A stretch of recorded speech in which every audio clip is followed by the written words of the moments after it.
Buenos días, hermanos. Todavía es la mañana, así que buen día. Una vez más, un gozo estar aquí en la iglesia.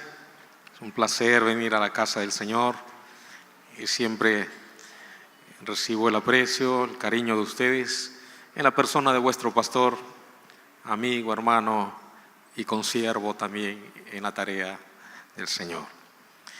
No obstante que fue leído un texto, vamos a leerlo de nuevo a efecto de detenernos un ratito en tres palabras que yo le llamo tres palabras fuerza, que es el texto en sí que hemos de compartir. Colosenses 1:28 dice: a quien anunciamos, amonestando a todo hombre y enseñando a todo hombre en toda sabiduría, a fin de presentar perfecto en Cristo Jesús a todo hombre. Gracias te damos, Señor, esta mañana aún, por este hermoso momento que nos regalas, de poder estar aquí compartiendo de tu palabra, Señor. Te pedimos que nos des la misma, tu palabra. Nos reveles algunas cosas que están insertados en este texto tan antiguo, pero tan actual para nosotros hoy. En particular a los que nos colocamos en una plataforma para anunciar tu palabra bendita. Nos hacemos a un costado, Señor, y seas tú hablando y obrando en la mente y en el corazón de mis hermanos aquí. Que así te lo pedimos con gratitud en tu nombre, Señor Jesús. Amén. Amén. Tiempo atrás llegó a mis manos una especie de miscelánea, un recorte que decía: se busca pastor, se busca pastor. Y entonces colocaron allí algunos requisitos de aquel pastor que quisiera pastorear aquella iglesia. Decía: se busca pastor que camine con Dios como lo hizo Enoc. Se busca pastor que cante, escriba y adore como David. Se busca pastor que sea sabio como Salomón. Se busca pastor que sea muy, pero muy paciente como Job. Se busca pastor que sea una persona muy trabajadora, tal como lo hizo Nehemías de sol a sol, construyendo el muro de Jerusalén. Se busca pastor que llore también como Jeremías. Fíjese, hermano, qué requisito. Pero también decía, y por otro lado, se busca pastor que tenga el temperamento de San Pedro, que tenga el amor y la dulzura del apóstol Juan, que tenga la elocuencia del gran Apolos y en particular decía que tenga el profundo conocimiento de San Pablo. ¿Qué le parece? Y abajo acababa, decía, enviar el currículum vitae a www.Iglesia Perfecta de Hoy, calle derecha 777. ¿Qué le parece, hermano? Bueno, la labor de un pastor tiene muchos ribetes, muchos ángulos. Soy juez y parte en lo que voy a compartir en esta hora, porque soy pastor y como en algún momento compartimos, lo menos que quise era ser pastor. Me lo reservo para luego testimoniarles por qué es que soy pastor. En esta mañana, a la luz del texto leído, es un texto tan rico en algunas palabras que nos van a enseñar dos, por lo menos, elementos importantes. En primer lugar, lo que yo le llamo el método del ministro cristiano, la primera parte del versículo 28. En segundo lugar, el propósito del ministro cristiano, segunda parte del versículo 28. Sin otro preámbulo, el método del ministro cristiano. Dice la primera parte del versículo 28, dice, a quien anunciamos, amonestando a todo hombre y enseñando a todo hombre en toda sabiduría. En primer lugar, hermanos queridos, en ese texto se van a mencionar 3 actividades muy importantes, ya como predicador, ya como maestro y ya como consejero, por decirlo así. En primer lugar, dice ahí, la primera labor, la naturaleza del pastor, dice, es proclamar. Póngale. Pero ¿proclamar a quién? Dice, proclamar de Cristo. Dice, a quien anunciamos. Ese verbo, a quien anunciamos o predicamos o proclamamos.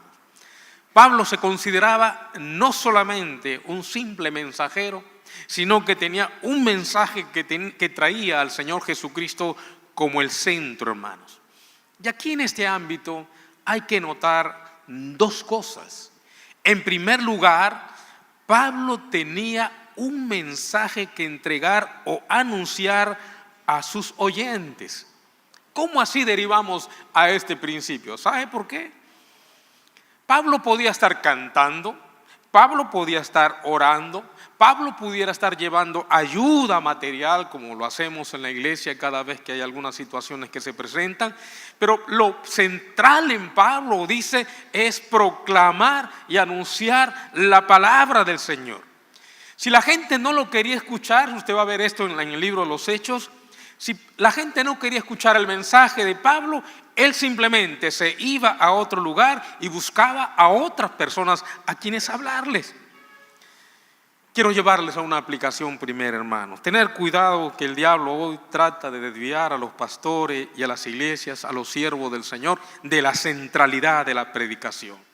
Ya a veces lo hace muy sutilmente, hermano, reemplazando el mensaje de la palabra del Señor para menospreciar la proclamación de la palabra del Señor. Y entonces nos encontramos escuchando historias, cómics, testimonios, y la palabra del Señor solamente es una excusa de 2 o 3 minutitos, pero nos pasamos en una proclamación de cualquier otra cosa, pero menos de la palabra del Señor. Pero en segundo lugar, la segunda cosa que debemos notar, dice ahí, es que la predicación de Pablo se centraba en la persona de Cristo. Dice ahí, con mayúscula al final, ¿a quién anunciamos? Mire que él no predicaba de sí mismo. Pablo no predicaba de sus propias opiniones, ni siquiera de un montón de historias que pudieran entretener al auditorio. No, él predicaba al Señor Jesús. ¿Por qué? La Biblia está llena de textos que van a decir que no hay otro nombre en que podamos ser salvos. No lo hay, mis queridos hermanos. Y si Cristo es la única persona que puede salvar, obviamente la tarea central del ministro cristiano, del siervo de Dios, es proclamar al Señor Jesucristo.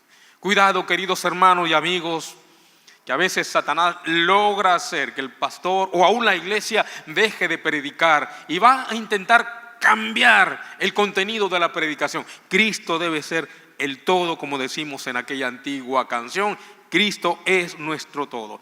Y a lo largo de los años es la lucha de todo siervo de Dios, la de mantener la centralidad de la palabra del Señor y que la predicación se enfoque sobre la bendita persona de nuestro Señor Jesucristo.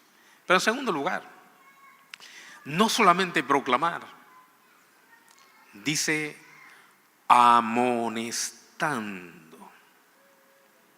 Amonestando. Y esta tarea ya no es muy grata, mis hermanos. Ya no es muy grato amonestar a la gente. Usted puede darle un halago, una alabanza, puede pasar la mano a la gente, ¿verdad? Feliz de la vida, y le van a recíprocamente corresponder. Pero cuando llega la parte de la amonestación, allí sí ya no es muy popular.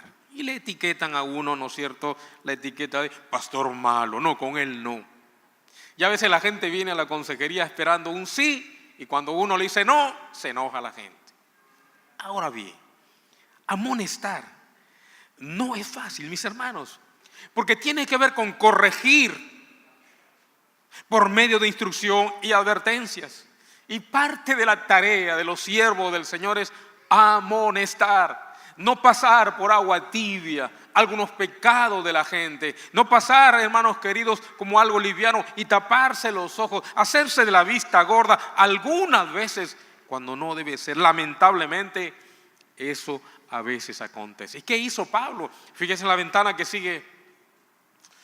En Hechos 20:31 él se consigna lo siguiente: por 3 años, dice él, de noche y de día, tome nota, no he cesado de ¿qué? De alabarles, de halagarles, de amonestar. ¿Y cómo lo hacía? Con lágrimas. ¿A cuántos? Pablo, hermanos queridos, era alguien que amonestaba y lo hacía con dolor. Y dice ahí, hermano, con lágrimas. ¿A quién le gusta amonestar a la gente?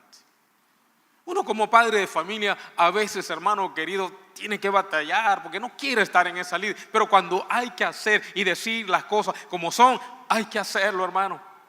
Y es una tarea muchas veces no muy grata, hermano querido. Lamentablemente, muchas veces las personas no quieren escuchar amonestación.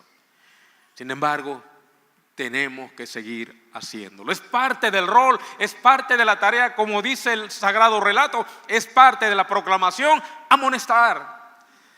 Pero en tercer lugar, enseñando también. Dice ahí, enseñando. Sí, el ministro cristiano debe proclamar la buena nueva. El ministro cristiano debe amonestar a quienes hay que amonestar. Pero viene este tercer rol, queridos hermanos, que es la enseñanza, la pedagogía, hermanos queridos. Tiene que ver ya con el ámbito de la doctrina, pero no solamente la doctrina teórica, sino una doctrina que va acompañada con práctica, con principios de vida a poner por práctica. Pablo nunca amonestaba sin enseñarle a la gente. Y hoy en día, hermanos queridos, pastores y siervos, la iglesia incluida, enfrenta un gran problema. Y es que mucha gente simplemente no quiere aprender. Lo hemos visto, hermanos queridos, en la paralización de los maestros. No quieren ser capacitados, no quieren ser evaluados. Y uno dice, si no quieren ser evaluados, no quieren capacitarse de buenas a primeras, ¿qué van a enseñar? Y aquí Pablo nos confronta con esta realidad, enseñando. Lamentablemente, hermanos queridos, algunas iglesias no quieren mensaje, quieren más bien un masaje, que no es lo mismo. Quieren ser entretenidos, quieren ser adormilados. El problema para nosotros, hermanos queridos, en la iglesia es que no nos escapamos de esta realidad. Es por eso que los siervos del Señor algunas veces se encuentran con que esta tarea, hermanos, es difícil, cada vez más difícil, hermanos queridos, enseñar. Uno llama a la academia bíblica, uno llama a la capacitación y muchas veces en otros lugares, obviamente, no quieren enseñar. Ahora, ¿por qué tenemos que enseñar? ¿Cuál es la naturaleza en sí de por qué queremos enseñar? Ahora fíjese, cuando uno va al Evangelio, uno encuentra esta ventana, Marcos 1:21 y 2:13. Mire lo que dice ahí. Y entrando en la sinagoga, está hablando del Señor. Tome nota lo que está subrayado. ¿Qué hacía? Enseñaba. Después volvió a salir al mar y toda la gente venía a él. ¿Y qué? Y les enseñaba. La ventana que sigue también dice, ¿y les qué? Y les enseñaba por parábolas muchas cosas y les decía en su doctrina, oíd. Dos cosas hay ahí a rescatar. Número uno, por eso se le llamó a nuestro Señor el maestro de Galilea. ¿Por qué? Porque enseñaba, abría la palabra y les enseñaba, porque esa es la naturaleza de un siervo del Señor. No solo proclamar, no solo amonestar, sino enseñar. Pero rescato algo más de esa porción. La última palabrita dice que les decía en su doctrina. ¿Qué les decía? Oíd. Me detuve en este pasaje y siempre me he preguntado cada vez que encuentro en la Biblia la palabra oíd, ¿por qué no dice escuchar?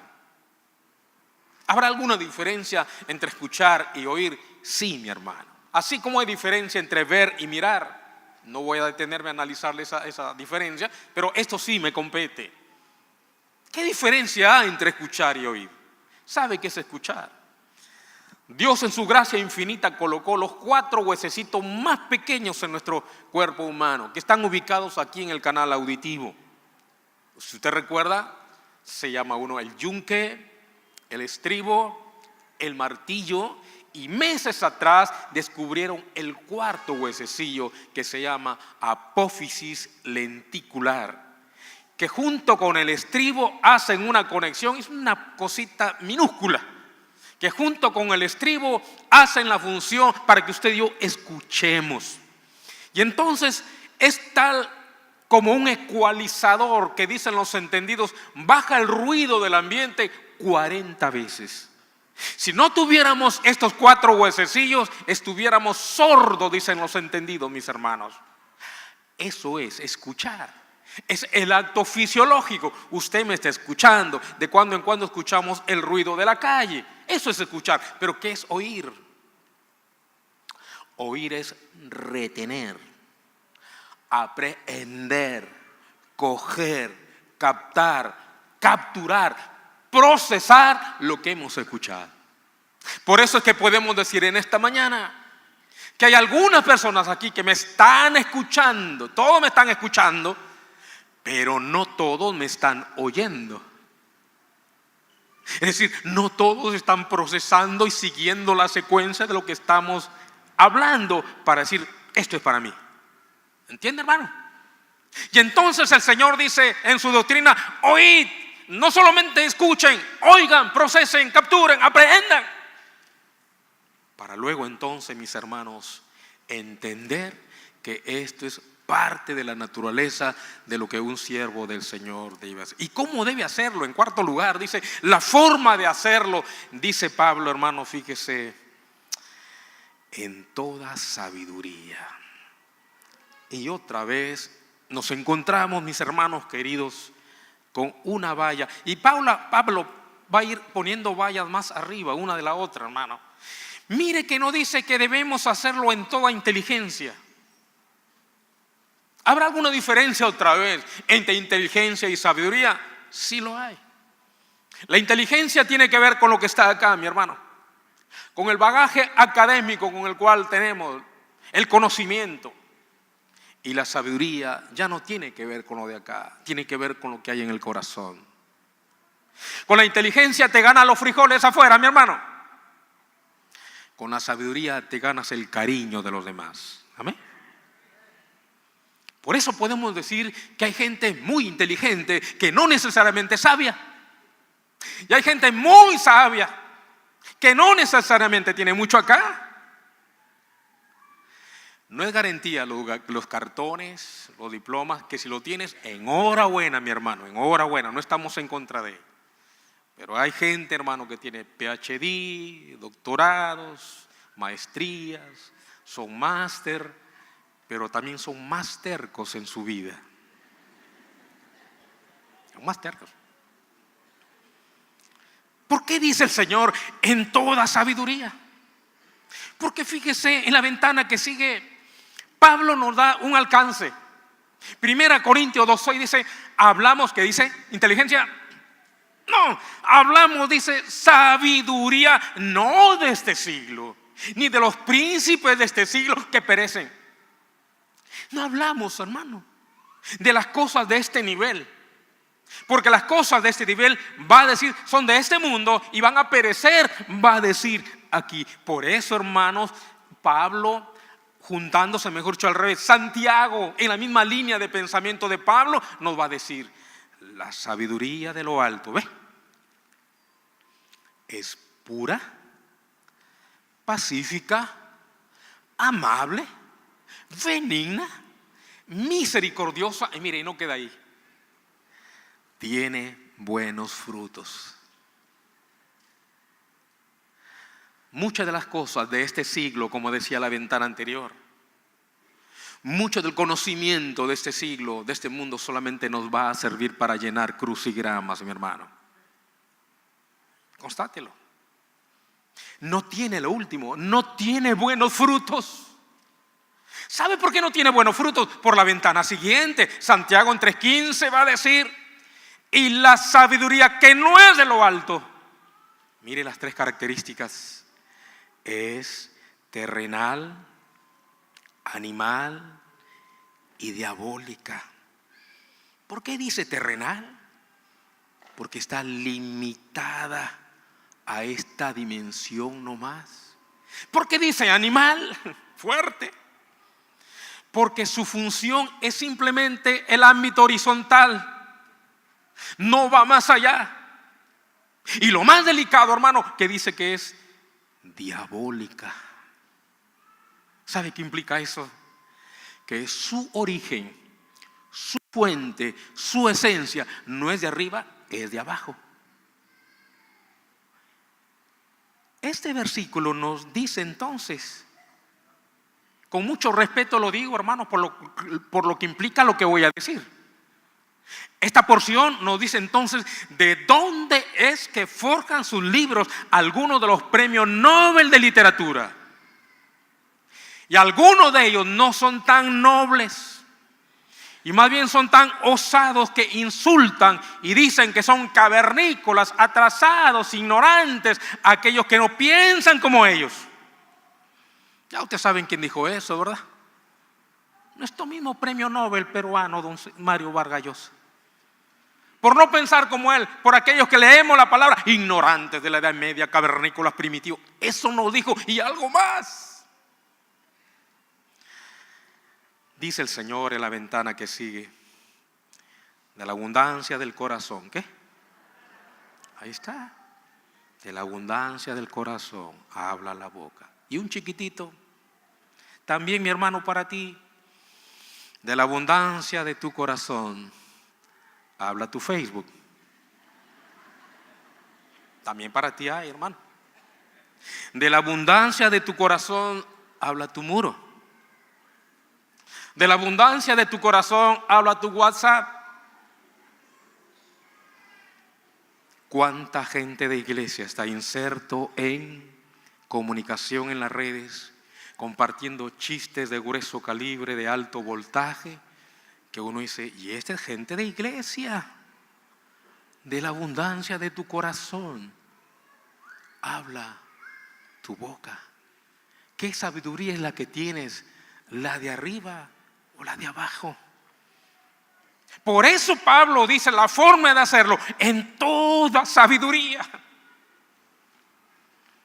Segundo segmento: ¿cuál es el propósito del ministro cristiano? Versículo 28, segunda parte, tiene algunos elementos muy importantes. Dice: a fin de, sopese cada palabra, presentar perfecto en Cristo Jesús a todo hombre.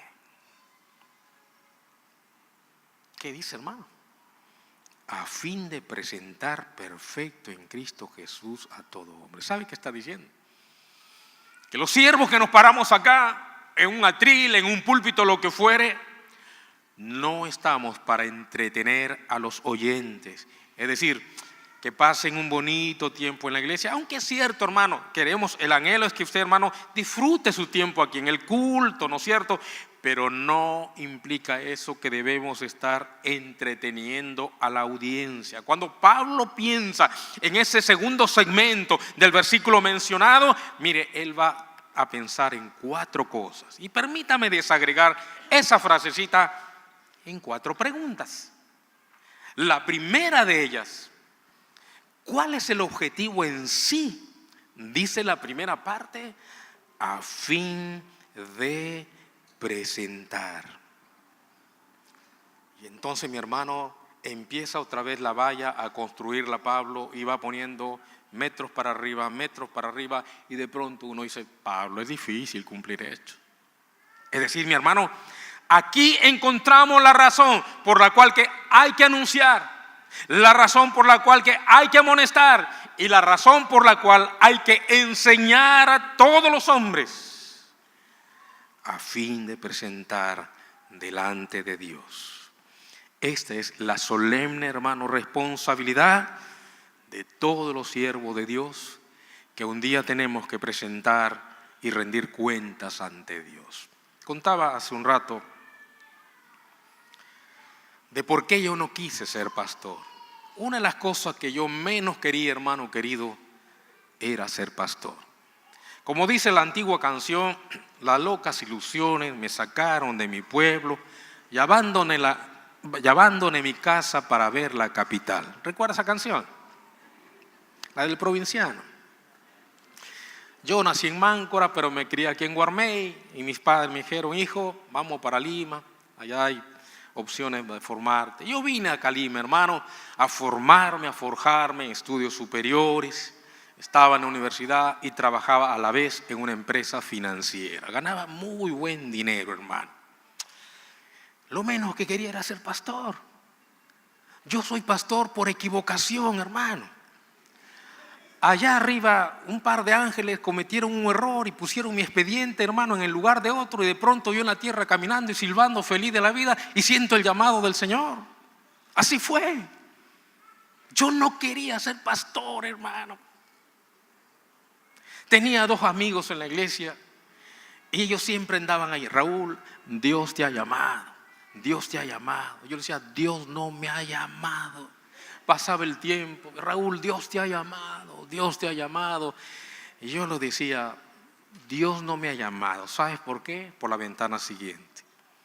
Hay un texto que posiblemente le decía y ustedes no han leído, Hebreos 13:17, que dice, obedeced a vuestros pastores y sujetaos a ellos, porque ellos ¿qué? Porque ellos velan por vuestras almas. Y yo les decía a estos amigos, lo que menos quiero es velar por tu alma, reverendo pecador, vela tú. Cuídate tú, yo por qué tengo que velar por ti. Ahora, ¿sabe qué, hermano, la implicancia de esa palabra velar? Es muy fuerte. La palabra velar que está ahí tiene 2 implicancias en la Biblia. Número 1, la palabra velar tiene la primera implicancia de vigilar, hacer vigilia. Y la palabra en el griego es, escúcheme, gregoreo, así literal, gregoreo, de donde viene la palabra Gregorio. O sea, alguien que se llame Gregorio acá, su nombre significa velar. Pero el gregoreo, ¿sabe cuál es? La figura es cuando usted se reúne de 10 a 6 de la noche a 6 de la mañana en la iglesia para tener una vigilia. Entonces cantamos, oramos, nos ministramos, leemos la palabra, a la medianoche un cafecito, ¿no es cierto?, para cobrar ánimo, a las 3 de la mañana un caldito de pollo para seguir con fuerzas y terminar bien la vigilia, ¿verdad? Eso lo hacen por otro lado, yo sé que acá no, así no se preocupe. Eso es vigilia, eso es velar. Pero la palabra que está aquí, velar, hermano querido, no es gregoreo, es agrupneo, así como me escuchan, agrupneo. ¿Y qué es agrupneo? No hay una definición convencional, pero la traducción es una figura, UCI, unidad de cuidado intensivo. Eso es velar.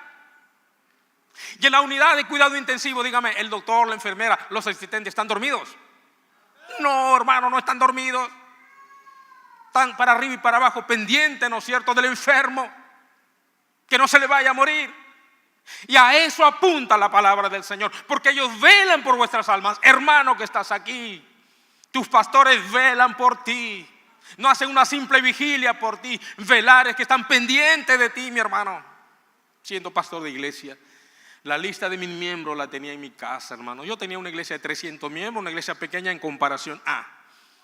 Yo tenía mi relación de mis 300 miembros registrados. Cada mañana de 5 en 5, hermano, oraba por ellos, le daba la vuelta, llegaba al 300 y volvía al número 1. Eso era velar para mí por ellos, hermanos. ¿Por qué? Porque la ventana siguiente dice algo más sagrado, más solemne. Como quienes han de dar ¿qué?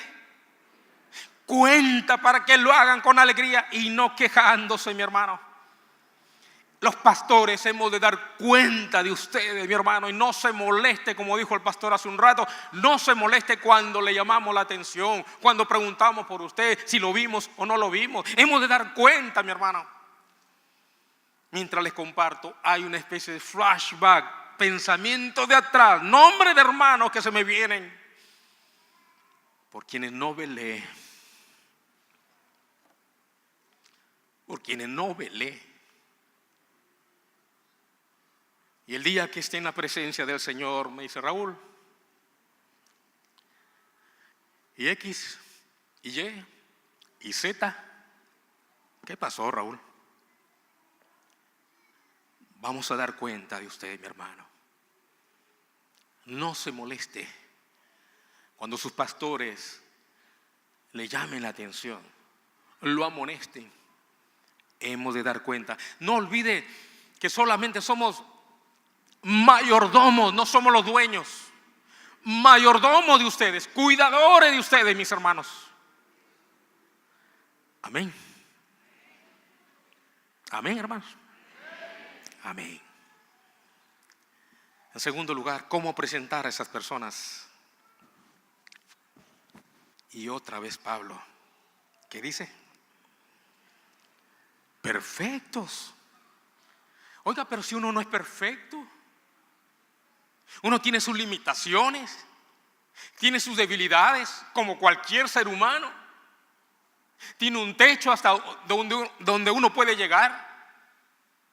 Para empezar, uno no es perfecto. Y Pablo nos dice acá que debemos presentar perfectos a los demás. El gran peligro, mis hermanos queridos que estamos aquí en esta mañana, que nosotros los cristianos afrontamos muchas seducciones. El mundo nos seduce. Nuestra aún naturaleza nos seduce. Y detrás de todo esto está el seductor con mayúscula, que es el enemigo de nuestra alma, llamado Satanás. Estos tres enemigos están ahí, hermanos. Y entonces el siervo del Señor tiene que proteger al pueblo del Señor de todas estas seducciones, para que el día que estemos delante del Señor, dando cuenta de toda persona que nos puso el Señor a servir con ellas, lleguen sanos y salvos a la presencia del Señor, sin la contaminación de este sistema que quiere gobernarnos. Y ese es el gran desafío que tenemos, mis hermanos, los siervos del Señor. Tercera pregunta. La valla sigue subiendo. La pregunta es: ¿ante qué gran ejemplo nos pone como referencia Pablo? Mire que no se pone él, porque una vez él dijo: sed imitadores de mí. Recuerda que una vez dijo. No, ahora él no dice no, ni por aproximación. En Cristo. La versión paralela dice: Cristo en nosotros. Que significa que Cristo debe gobernarnos, y eso tiene, fíjese mi hermano, implicaciones prácticas para nosotros. Por ejemplo, estar en Cristo, mire lo que implica en primer lugar, es vivir como Cristo. Claro, nosotros tenemos presente, hermano, que nosotros no podemos compararnos con el Señor. Sin embargo, podemos así, apenita de repente, asemejarnos a Él en la vida en tres aspectos. Número uno, hermano querido, Él siempre vivir como un sacrificio ante el Padre. Él vivió en sacrificio agradable, bueno y agradable delante del Señor. Vivir como Cristo va a implicar que Él jamás se conformó a vivir de acuerdo a la sociedad de aquellos tiempos. Vivir como Él también, Él nunca se adaptó a la cultura religiosa de aquella generación. Eso es vivir como Cristo. En segundo lugar, estar en Cristo implica obrar como Cristo. Él estaba aquí para los demás, misericordioso, servicial. Él siempre ayudó allí donde percibía que había una necesidad. No tenían que llamarlo, ahí estaba Él. Había gente con hambre, ahí estaba el Señor. Había gente enferma, ahí estaba el Señor. Obrar como Cristo. Cristo en vosotros implica también pensar como Cristo. Claro, no sabemos perfecta y completamente los pensamientos del Señor. Sin embargo, uno puede deducir algunas cosas de la manera como Él se comportaba, ¿no es cierto?, en el círculo íntimo con sus discípulos. Pero también cómo actuaba cuando estaba solo. A menudo Él se apartaba y oraba, buscando la comunión con su Padre. Pensamiento de tener contacto con la capital del universo y no necesariamente con este mundo, hermanos. Estar en Cristo también implica hablar como Cristo, decir la verdad. Jesucristo decía la verdad, es más, Él mismo era la verdad con mayúscula. Es un modelo para seguir nosotros. No andaba en chismes, calumnias, injurias, difamaciones. No, mi hermano. Estar en Cristo implica hablar como Cristo. Él no andaba, hermano, en componendas, en conversaciones un poco torcidas. No andaba en una ruta gris. No. La verdad era la verdad para Él. Vivir, obrar, pensar y hablar como Cristo. Entonces inserto una pregunta, hermano. ¿Estamos en Cristo? ¿Estamos creciendo en Dios? Mire la demanda que hace el Señor. ¿Ante qué ejemplo debemos medirnos? Ante el Señor. Y la última pregunta. ¿A quiénes? Y termina el parapeto, la valla, y dice: a todo hombre. Pablo. No dice siquiera un poquito de hombres, un grupo de hombres o la mayoría de hombres. ¿Por qué, Pablo, eres maximalista? Todo o nada. Esta tarea, hermanos queridos, de proclamar, de amonestar y de enseñar, subrayelo, hermanos, porque es la labor, la naturaleza de un siervo del Señor. ¿Para quién lo hacemos? ¿A quién nos dirigimos? Dice Pablo: a todo hombre. Es la responsabilidad, hermano, de alcanzar a toda persona con el evangelio, amonestarles cuando lo merezca y enseñarles la palabra del Señor. ¿Por qué dice esto Pablo, hermanos? El contraste es, tome nota que esta carta, este versículo fue dirigido a la iglesia en Colosas. Había gente en Colosas, fíjese, hermano, que estaba diciendo que la salvación era solamente para un grupo de entendidos, de iluminados, de una aristocracia o élite espiritual. Para ellos es. Pablo dice: no, 1000 veces no. La salvación es sin distinción, para el judío o gentil, para el grande o pequeño, para el culto o no culto, para el rico, para el pobre, para todos es. Pablo es muy celoso, hermanos queridos, que los maestros falsos no seduzcan ni una alma de entre el pueblo de Cristo. Aquí para Pablo, un alma es de incalculable valor. Pablo se tomó el tiempo para ministrar a los individuos. Note la reiteración: a todo hombre, mis hermanos. Amén. He ahí la estrategia o el método cristiano, del ministro cristiano: proclamar, amonestar y enseñar. Y ahí el propósito del ministro de Cristo: presentar a todo hombre perfecto delante del Señor. Cierro con lo que yo le llamo el decálogo del siervo de Dios, pertinente para esta hora aquí en la amada iglesia. Los 10 mandamientos del siervo de Dios, si usted quiere llamarle. En primer lugar, el siervo del Señor es liberado de actitudes de orgullo y primacía por su Señor. No hay soberbia. Juan 3:30 dice: es necesario que Él crezca, el Señor, pero que yo vaya menguando. Segundo mandato: el siervo del Señor otorga la gloria a su Señor en todo.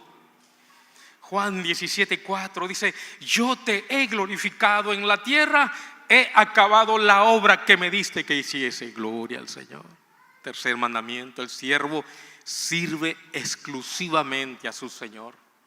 Mateo 6:24 lo respalda cuando dice: nadie puede servir a dos señores. Cuarto mandato: el siervo sigue las huellas de su Señor y Maestro. 11:28 de Mateo dice: aprended, ¿ve? No es automático, aprended de mí, que soy manso y humilde de corazón. Quinto mandamiento: el siervo intensamente se compromete en agradar a su Señor. Pablo en Gálatas 1:10 dice: ¿busco yo ahora el favor de los hombres o el de Dios? ¿O es que intento agradar a los hombres? Si todavía tratara de agradar a los hombres, ya no sería siervo de Cristo. ¿Ve? Sexto mandamiento: el siervo está dispuesto a morir para dar fruto a su Señor. Juan 12:20 dice: os aseguro que si el grano de trigo que cae en la tierra no muere, queda infecundo, pero si muere, produce mucho fruto. Séptimo mandato: el siervo renueva su mente para ser como su Señor. 1 Corintios 2:16 dice: nosotros tenemos ¿qué? La mente de Cristo. 8. El siervo del Señor vive no para sí, sino para su Señor. 2 Corintios 5:15: para que ya no vivan para sí los que viven, sino para aquel que murió y resucitó por ellos. 9. El siervo obediente a la voluntad de su Señor. Mi alimento es hacer la voluntad del que me ha enviado y llevar a cabo su obra, dice Juan 4:34. Y finalmente, el siervo seguro de sus convicciones en el servicio a su Señor. Hechos 20:24, Pablo despidiéndose dice: pero de ninguna cosa hago caso, ni estimo preciosa mi vida para mí mismo, con tal que acabe mi carrera con gozo y el ministerio que recibí del Señor Jesús. Amén. Hay una ventana de bendición. Que Dios los bendiga rica, abundantemente.